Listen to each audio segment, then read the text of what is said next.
Hey everyone, I hope you had a good Monday. This is Charting Man Dan of the Chart Guys. We are looking at USO, the United States Oil Fund today, the daily time frame with a 3-month chart. Each candlestick represents one trading day worth of action.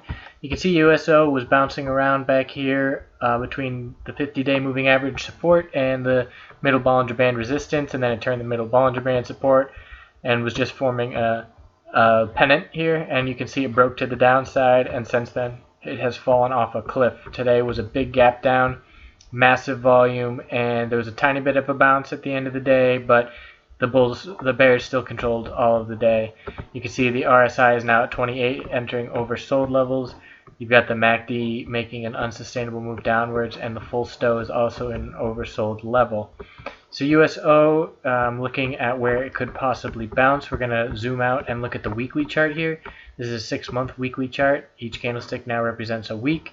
You had the 52-week low down here at 1561, and the week was able to close at 1643. So you don't want to see a week close below 1643. That's a level to keep your eye on as we move forward. The week is very young, but volume is already huge because today was a massive volume day. So there's going to be a big spike in volume this week. The RSI on USO is approaching oversold at 32, but you can see back here it stayed in oversold territory for a long time. So that might not be the best metric to use in terms of trying to time a bounce. Let's zoom way out here and look at the 11-month weekly chart rather than just 6 months. And you can see that there was a nice bounce here.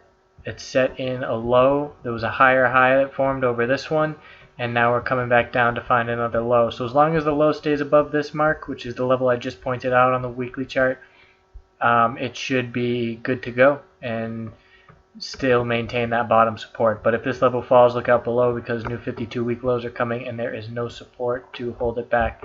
In the short term though, looking at the daily chart, I would expect a little bit of a bounce to happen soon just because these 3 days were so massive of a sell-off and the RSI is entering oversold territory. So we'll keep an eye on it and I will check back in.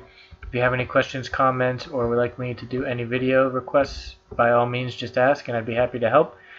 And I appreciate you watching. We're going to have a new website, The Charting Guys, coming up in a short amount of time, and I will keep you posted on that as well. We're looking to teach people how to use technical analysis and charts to become more profitable traders or investors. So I appreciate you watching. Have a good day, and we will check back in soon.